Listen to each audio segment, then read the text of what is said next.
Entre 1948 et 1968, les congrégations religieuses québécoises prenaient en charge environ 100 000 enfants. Les orphelins de Duplessis, ceux faussement déclarés malades mentaux, représentent environ 3 000 enfants.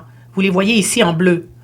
Ils ont été privés d'instruction, contraints à travailler au sein des institutions. Certains allèguent des abus sexuels et des traitements par électrochoc, mais sans enquête publique approfondie, aucune proportion n'a jamais pu être établie. Les enfants ayant subi des abus physiques ou sexuels documentés dans les orphelinats réguliers, selon l'estimation du gouvernement Charest en 2006, représentent entre 1270 et 1700 enfants. Vous les voyez ici en vert. Ces abus étaient réels. Certains ont certainement subi des actes graves de la part de prédateurs qui se trouvaient dans ces institutions, comme dans toutes les autres institutions à cette époque. Ces actes ne s'excusent pas, mais ils s'expliquent en partie. Il faut aussi nommer une réalité sociologique. Parmi ceux et celles qui entraient dans les ordres religieux à cette époque, certains y étaient poussés par leur famille, pas par la vocation. Et ce contexte était celui de toutes les institutions de l'époque, pas des seules congrégations catholiques.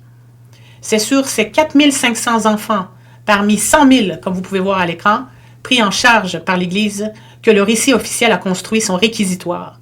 Les 95 500 autres ont disparu de l'histoire, ceux dont les sœurs se sont occupées sans regarder l'heure, sans compter leur temps et avec tout leur amour. Cela, on n'en parle jamais.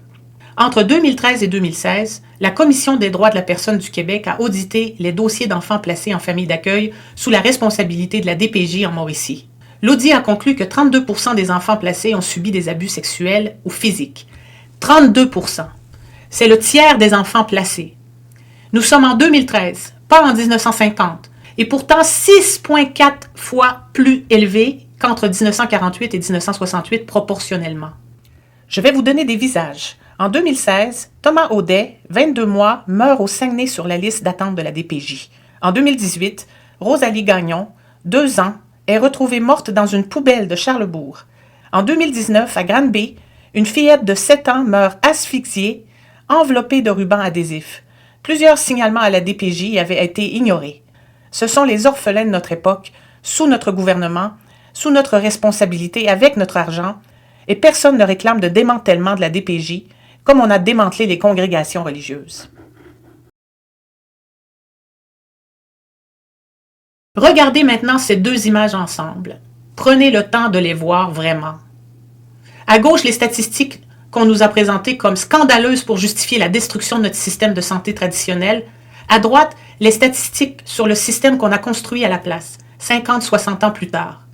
Le réseau des congrégations a été démantelé en grande partie au nom de la protection des enfants. Le système qui l'a remplacé produit des chiffres 6,4 fois plus élevés. Avec toute la science moderne, tous les protocoles, toutes les lois, 60 ans de réforme, le sacrifice d'un modèle institutionnel entier, tout ça repose sur ce que vous venez de voir. 4500 enfants sur 100 000. C'est sur cette base, sur cette fraude intellectuelle qu'on a justifié de bouleverser une société entière. Où sont les éditorialistes? Où sont les syndicats mobilisés? Où est Radio-Canada?